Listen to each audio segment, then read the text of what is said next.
alaihi wasallam. Wattaqullaha mastata'tum wasma'u wa ati'u la'allakum turhamun. Jamaah salat subuh rahimakumullah. Alhamdulillah kita masih mendapatkan nikmat dan karunia dari Allah Subhanahu wa taala, sehingga kita diberi kesempatan oleh Allah untuk melangkahkan kaki kita menuju masjid dalam rangka beribadah kepada Allah Ta'ala, menunaikan kewajiban kita sebagai orang yang beriman, mengawali hari kita pagi ini dengan ibadah dan amal soleh yang Rasulullah Sallallahu Alaihi Wasallam mengingatkan, man sholat subuh, siapa yang sholat subuh, tentunya dengan berjamaah, fahuwa fi dhimmatillah, siapa yang sholat subuh dengan berjamaah maka dia itu fi dhimmatillah, berada dalam perlindungan Allah Subhanahu wa taala. Fala yatlubunnaka fi dhimmatihi au kama qala, maka janganlah Allah Subhanahu wa taala itu sampai menuntut kamu, kata Nabi, dalam perlindungannya. Artinya jamaah sekalian, sholat subuh dengan berjamaah ini merupakan perkara yang sangat penting, yang di situ Rasulullah Sallallahu Alaihi Wasallam menerangkan, kalau kita kerjakan ikhlas karena Allah Subhanahu Wa Taala, maka Allah akan memberikan perlindungannya kepada kita. Nah, itu diantara fadilah dan keutamaan kita mengerjakan kewajiban-kewajiban yang disyariatkan oleh Allah Ta'ala. Bapak Ibu kaum muslimin rahimakumullah,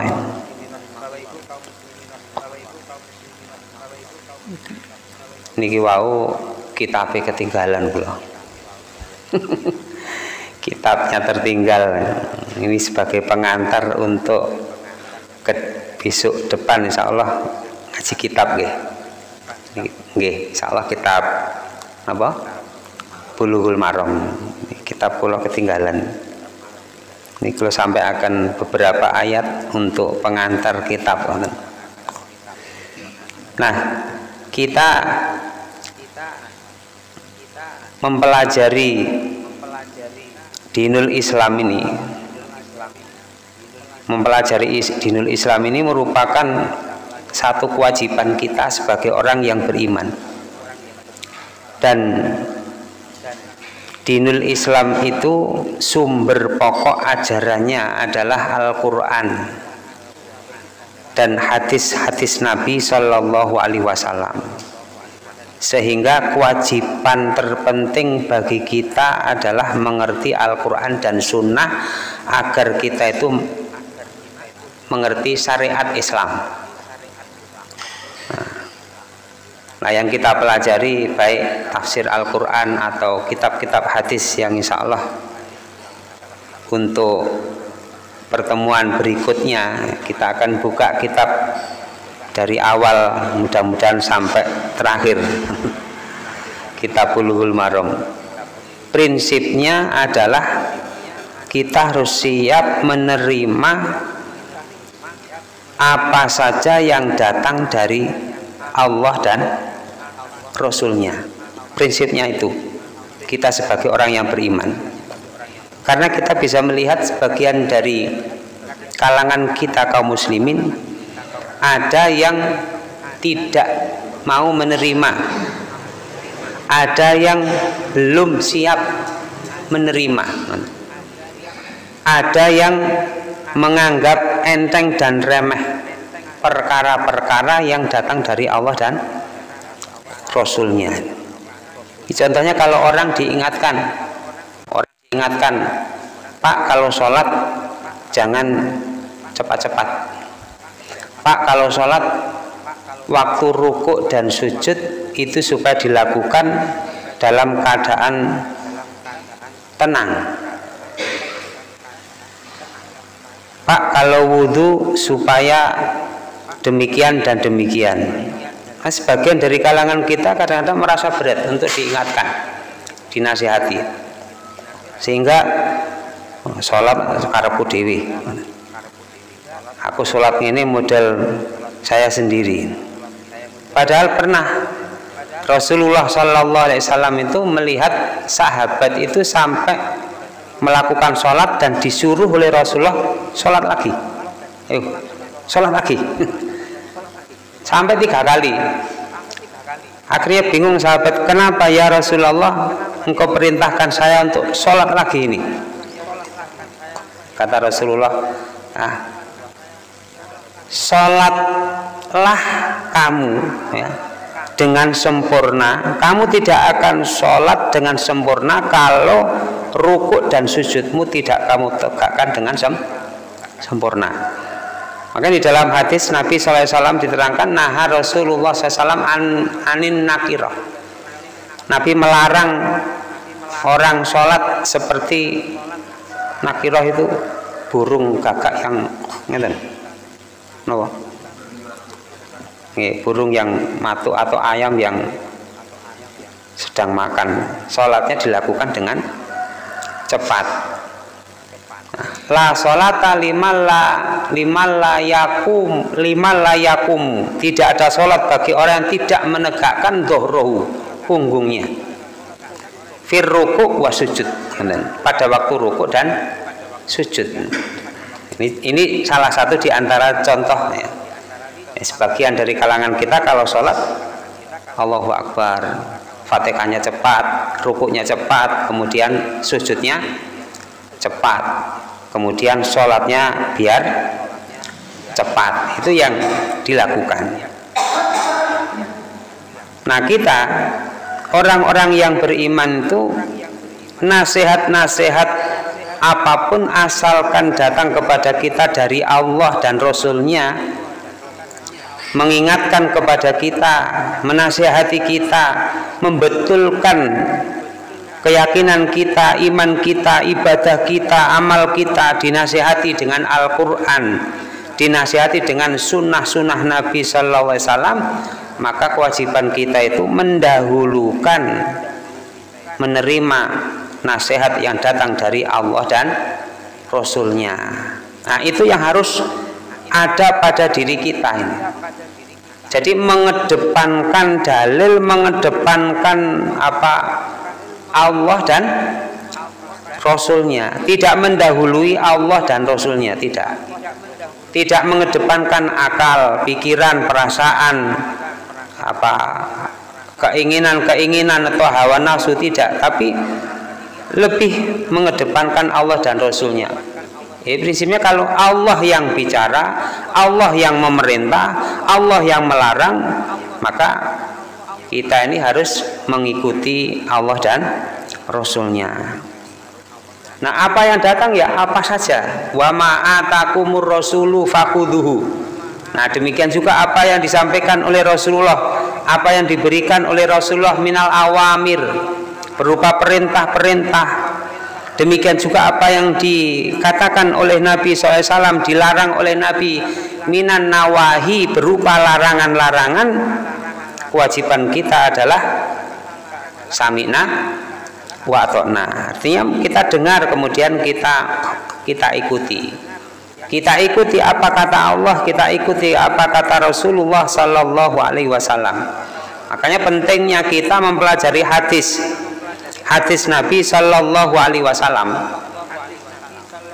Hadis-hadis mulai dari perkara-perkara toharoh, perkara miyah, perkara hudud, atau semua persoalan-persoalan yang diterangkan oleh Rasulullah Sallallahu Alaihi Wasallam. Maka 2 perkara penting yang wajib untuk kita pelajari, kita ketahui ilmunya, yaitu Al-Quran dan hadis-hadis Nabi Shallallahu Alaihi Wasallam. Kalau sudah sampai kepada kita dalil Al-Quran dan hadis, maka tidak ada pilihan lain bagi kita kecuali kita ini mengikutinya. Wa makana lil mu'minin wala mu'minatin, wa makana lil mu'minin wala mu'minatin. Itu di dalam surat Al-Ahzab ayat 36. Tidaklah pantas bagi orang yang beriman. Sampai para ulama itu menerangkan wa makana lil mu'minin itu wala yang bagi, mboten pantas bagi orang yang beriman, baik laki-laki ataupun perempuan. Berarti tidak pantas untuk dilakukan oleh orang yang beriman. Idza qadallahu wa rasuluhu amron, ketika Allah dan Rasulnya itu telah qadha, memutuskan, menetapkan amron, satu urusan. Maksudnya menetapkan perkara dalam urusan-urusan dinul Islam. Itu artinya dalam urusan agama kita ini tidak boleh kita bikin-bikin buatan atau karangan kita sendiri, tidak boleh. Menambah-nambahi perkara dalam urusan ibadah, menambah-nambahi perkara-perkara dalam urusan syariat yang sudah ada ketetapannya di dalam Al-Quran dan hadis Nabi Shallallahu Alaihi Wasallam. Itu tidak boleh. Kalau Allah sudah menetapkan satu perkara, Rasulullah SAW juga sudah menerangkan, tidak ada ayyakuna lahumul khiyaratu min amrihim, maka tidak pantas menjadikan pilihan yang lain, pilihan yang tidak boleh ada pilihan-pilihan yang lain dari urusannya kecuali mengikuti Allah dan Rasulnya. Jadi qadha idza qadallahu wa rasuluhu amron, ketika Allah dan Rasulnya itu menetapkan satu perkara, maka ayyakuna lahumul khiyaratu min amrihim itu wa makana lil mu'minin wala mu'minatin. Tidak pantas bagi orang yang beriman menjadikan ada pilihan yang lain dari urusannya kecuali hanya mengikuti Allah dan Rasulnya. Wa may ya'sillaha wa rasulahu, dan barang siapa yang bermaksiat kepada Allah dan Rasulnya. Maksiat itu artinya durhaka. Maksiat itu artinya kedurhakaan kepada Allah dan Rasulnya. Sesudah datang kepada kita, sesudah datang kebenaran kepada manusia, kepada orang, kebenaran Al-Quran dan Sunnah itu sudah datang, kemudian tidak mengikuti, tidak mentaati, keluar dari ketaatan, ini namanya maksiat. Fasik kalau dalam bahasa Arabnya itu, yang lain disebut fasik. Itu namanya mendurhakai Allah dan Rasulnya. Sesudah keterangan-keterangan yang ada di dalam Al-Quran dan hadis, setelah Allah dan Rasulnya menerangkan satu urusan dan perkara, kemudian menyimpang, menyelisihi, tidak mengikutinya, maka itulah yang disebut dengan maksiat kepada Allah dan Rasulnya. Nah, itu tidak layak dan tidak pantas untuk dilakukan oleh orang-orang yang beriman, baik orang yang beriman laki-laki atau orang yang beriman perempuan. Sehingga kewajiban kita jamaah subuh rahimakumullah menjadi orang-orang yang beriman itu adalah wa qalu sami'na wa ata'na. Yang disebut wa qalu sami'na wa ata'na yang sering kita baca waktu kita ada acara napa nggih, amana rasulu bima unzila ilaihi mir rabbihi wal mu'minun kullun amana billahi wa malaikatihi wa kutubihi wa rusulihi la nufarriqu baina ahadin mir rusulihi wa qalu napa sami'na wa ata'na ghufranaka rabbana wa ilaikal masir. Itu adalah kewajiban orang-orang yang beriman. Jadi mendengar dan taat kepada Allah dan Rasulnya dalam semua perkara, dalam semua urusan. Karena urusan atau perkara-perkara hidupnya orang yang beriman itu sebenarnya sudah ditetapkan oleh Allah dengan diturunkannya berupa syariat Islam, mengatur semua persoalan kehidupan, urusan ibadah, urusan akidah, urusan syariat hukum, urusan muamalah, dan semua persoalan-persoalan itu ada ketentuannya di dalam Islam ini. Sampai dalam urusan keluar masuk jamban itu ada ketentuannya. Saat kita ini makan juga ada aturannya. Saat kita ini berkumpul dengan istri kita dalam berumah tangga juga ada aturannya. Sampai dalam semua persoalan-persoalan itu ada aturan hukumnya di dalam Al-Quran dan hadis Nabi Sallallahu Alaihi Wasallam, yang insya Allah itu nanti akan kita dapati secara berkelanjutan di dalam kitab yang akan kita pelajari ke depan insya Allah. Niku tenggene kitab napa? Bulughul Maram. Monggo disiapaken mawon kitabipun, nanti kita bacakan beberapa hadis. Tiap kita ngaji dapat 3, 4, 5 hadis nggih. Itu sebagai tambahan ilmu yang bermanfaat. Insya Allah tidak membutuhkan waktu yang cukup lama. Tapi kita niatkan untuk mengetahui sumber pokok ajaran Islam ini dengan Al-Quran dan Sunnah, tidak menurut apa kata orang. Maksud saya tidak menurut apa kata orang, tidak menurut pendapat. Apa kalau kita mempelajari Islam itu dengan pendapat, nanti akan kalau berbeda pendapat tidak siap. Tapi kalau kita mempelajari Islam dengan sumbernya yaitu Al-Quran dan Sunnah, berbeda pendapat kita akan siap. Tuh kok begitu? Iya, karena berbeda pendapat itu ya, sebenarnya tidak boleh berbeda pendapat. Diperbolehkan perbedaan pendapat itu dalam hal-hal tertentu yang diperbolehkan menurut syariat ini. Perbedaan pendapat dalam persoalan yang prinsip dan pokok tidak boleh. Tapi kalau berbeda pendapat dalam urusan-urusan furuknya, nah itu diperbolehkan selama ketentuannya itu berdasarkan dalil. Berdasarkan tuntunan.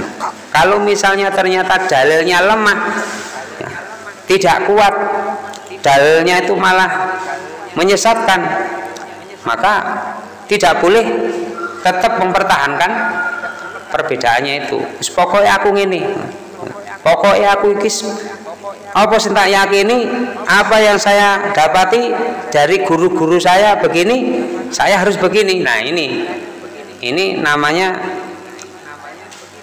apa namanya? Kalau dalam bahasa Arab itu hamkok, ahmak, bengel. Dan ini dituturi niku bengel nih. Ngene iki jenenge hamkok, ahmak, bengel.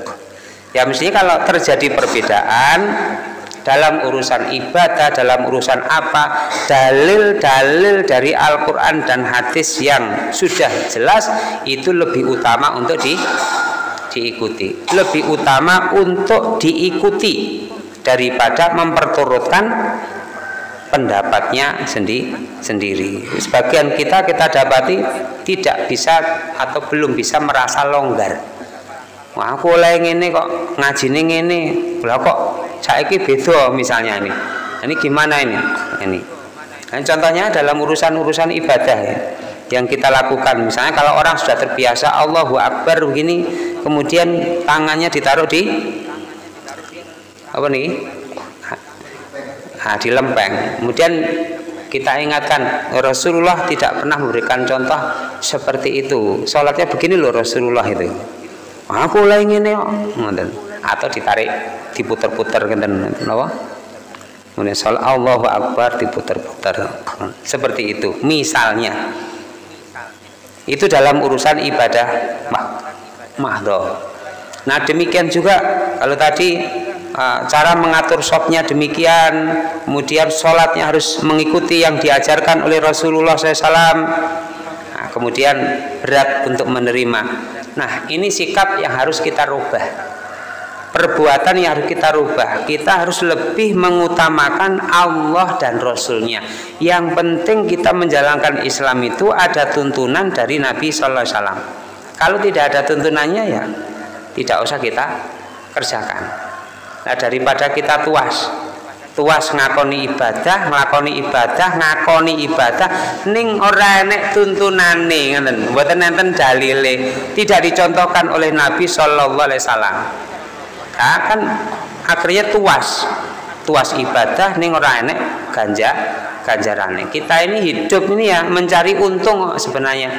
Kita hidup kan untuk mencari untung. Orang dagang carinya untung. Nah, kalau tidak ada untung, kenapa harus teruskan? Jenengan dagang misalnya, buat enten untungi 1 hari, 2 hari, 3 hari, untungnya buat enten belas. Napa kate diterusaken? Lah mboten. Nah, sama kita beribadah kepada Allah itu cari untung. Untungnya apa? Pahalanya Allah, ridhonya Allah, dimasukkan oleh Allah ke dalam surga. Nah, kalau kita ibadah ternyata tidak mendapatkan pahala, tidak mendapatkan kebaikan, tidak diridhoi oleh Allah Ta'ala, malah kesasar, tersesat, kan? Ya tuas kan begitu. Makanya kita harus melandasi ibadah kita itu berdasarkan ilmu. Al-ilmu qoblal qaul wal amal. Ilmu itu harus mendahului kita sebelum kita berkata dan berbuat. Itulah yang disebutkan dalam kitab Sahih Bukhari. Al-ilmu qoblal qaul wal amal. Sampai Allah Subhanahu wa taala melarang wala takfu ma laisa laka bihi ilm. Janganlah kamu mengikuti apa-apa perkara yang tidak ada ilmunya. Yang tidak ada ilmunya, tidak ada tuntunannya, tidak ada dasarnya, wala takfu, jangan diikuti, jangan kamu berdiri di situ. Kalau tidak berdiri di situ, tidak mengikuti, bagaimana? Ittabi'u ma unzila ilaikum. Kita hanya diperintah untuk mengikuti mirabbikum, apa yang datang dari Allah, yaitu Al-Quran dan hadis-hadis Nabi Sallallahu Alaihi Wasallam. Bapak Ibu kaum muslimin rahimakumullah, mudah-mudahan kuliah subuh ini menjadi tambahan ilmu yang bermanfaat bagi kita. Wa aqulu qouli hadza wa astaghfirullah li wa lakum walhamdulillahirabbil alamin. Wassalamualaikum warahmatullahi wabarakatuh.